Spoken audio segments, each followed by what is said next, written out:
नमस्कार मेरे शिव महापुराण के रसिक श्रोतागण। चलिए शिव महापुराण के क्रम को हम आगे बढ़ाते हैं और उसके पहले कर लेते हैं शिव पार्वती की वंदना। श्री गणेशाय नमः।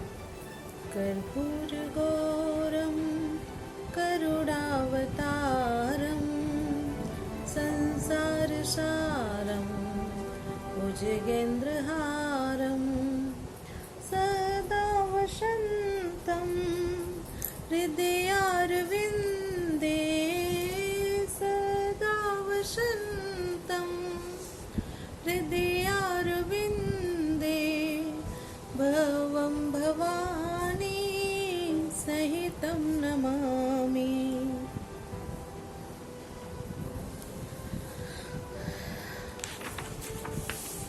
चलिए शिव पार्वती की वंदना के बाद अब हम देखते हैं कि आज हमारा शिव महापुराण में रुद्र संहिता में द्वितीय खंड सती खंड में कौन सा अध्याय है।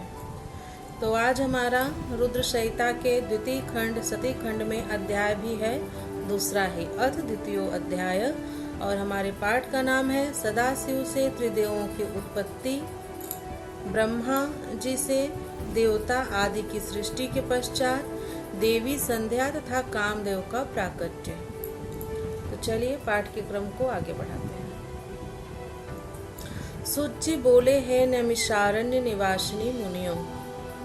ब्रह्मा जी के इस वचन को सुनकर के नारद ने पुनः पापों को नष्ट करने वाली कथा पूछी। नारद जी बोले, हे विधे हे महाभाग, हे महाप्रभु, आपके मुख कमल से कही जाने वाली कल्याणकारिणी कथा को सुनकर मैं तृप्त नहीं हो पा रहा हूँ। हे विश्व सृष्टा, सती की कीर्ति से युक्त शिवजी के कल्याणमय तथा दिव्य उस संपूर्ण चरित्र को कहिए, मैं उसे सुनना चाहता हूँ। दक्ष की अनेक पत्नियों में से शोभामयी सती किस प्रकार उत्पन्न हुई और हर ने किस प्रकार सती से विवाह करने का विचार किया।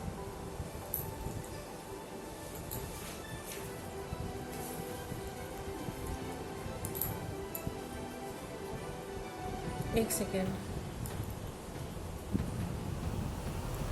पूर्व काल में सती ने दक्ष पर क्रोध से किस प्रकार अपने शरीर का त्याग किया, पुनः किस प्रकार हिमालय की कन्या पार्वती हुई और किस प्रकार से प्रकाश में आई, पार्वती का कठोर तप तथा उनका विवाह किस प्रकार हुआ, फिर वे कामदेव का नाश करने वाले शिव की अर्धांगिनी कैसे हुई।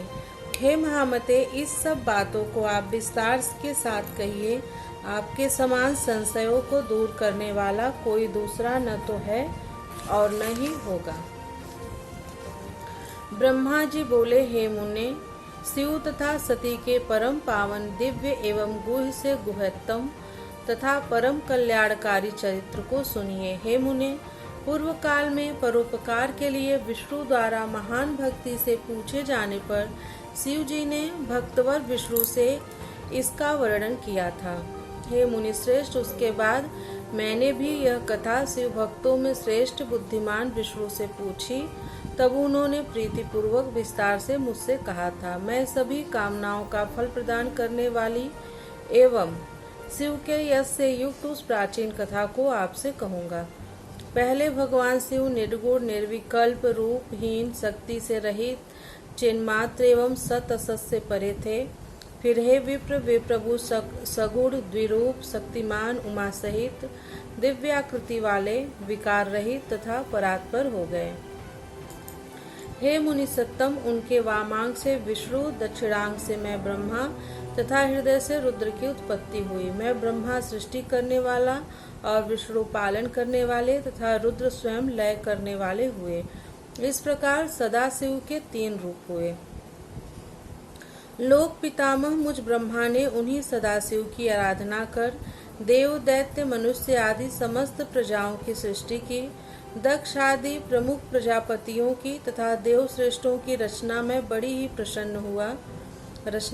बड़ा ही प्रसन्न हुआ तथा अपने को सबसे महान समझने लगा। हे मुने, जिस समय मुझ ब्रह्मा ने मरीचि, अत्रि, पुलह, पुलसत्य, अंगिरा, क्रतु, वशिष्ठ, नारद, दक्ष एवं भृगु, इन महान प्रभुता संपन्न मानस पुत्रों की सृष्टि की उस समय मेरे मन से एक सुंदर रूप वाली श्रेष्ठ युवती भी उत्पन्न हुई।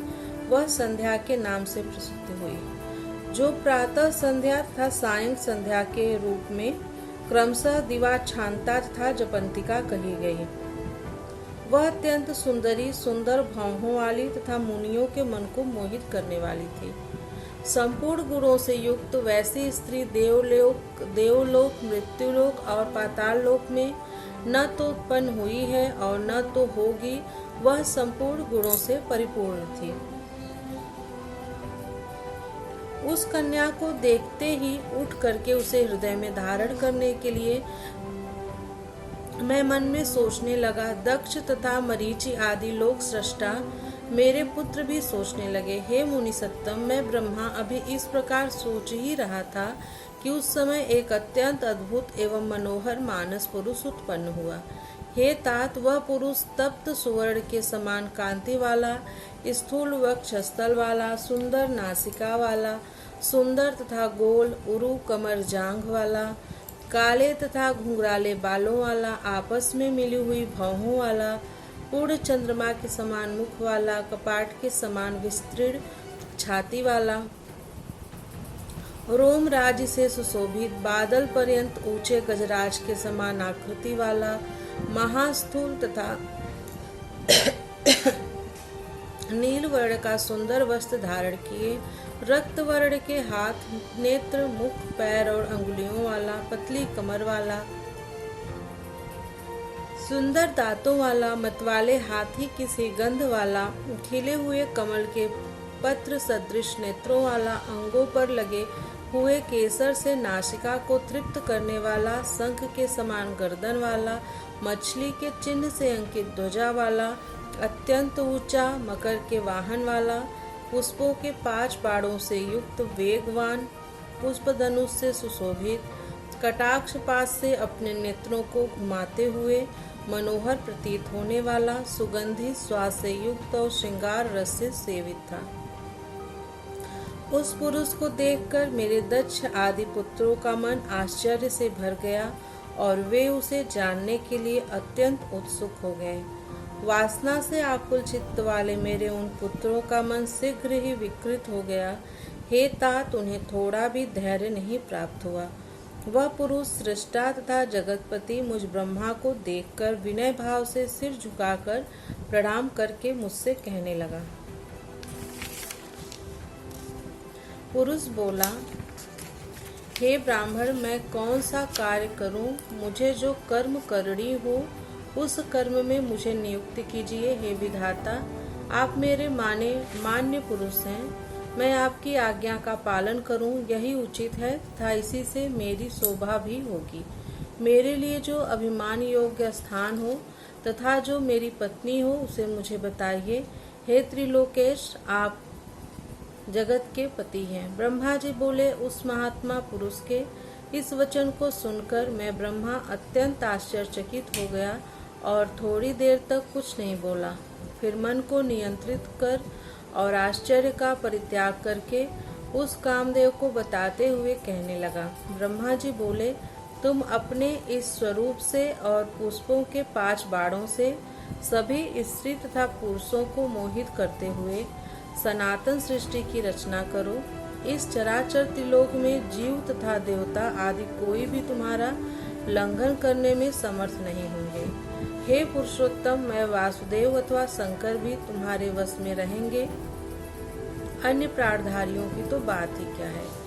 तुम गुप्त रूप से प्राणियों के हृदय में प्रवेश करते हुए स्वयं सबके सुख का कारण बनकर सनातन सृष्टि करो। समस्त प्राणियों का विचित्र मन तुम्हारे पुष्प बाणों का सुखपूर्वक भेदने योग्य लक्ष्य होगा। तुम सभी को सदा उन्मत्त करने वाले होगे। मैंने सृष्टि में प्रवृत्त करने वाला यह तुम्हारा कर्म कह दिया। हे मेरे पुत्र, तत्व पूर्वक तुम्हारे नामों का वर्णन करेंगे। ब्रह्मा जी बोले, हे सूरश्रेष्ठ, ऐसा कहकर अपने पुत्रों के मुख की ओर देखकर क्षण भर के लिए मैं अपने पद्मासन पर बैठ गया। इति श्री शिव महापुराणे द्वितीयां रुद्र संहितायां द्वितीये सती खंडे काम प्रादुर्भाव नाम द्वितीय अध्याय। इस प्रकार से शिव महापुराण के अंतर्गत द्वितीय रुद्र संहिता के द्वितीय सती खंड में काम प्रादुर्भाव का वर्णन नामक दूसरा अध्याय पूर्ण हुआ। प्रियम शंकरम सर्वनाथम नमामि। हर हर महादेव। मिलती हूँ अगली कथा में, तब तक आप लोग कथा को मन लगा के सुनिए और इसे अपने फैमिली और दोस्तों में भी जरूर से शेयर कीजिएगा। हरे नमः हरे नमः हरे नमः। ओम नमः पार्वती पतये। हर हर महादेव।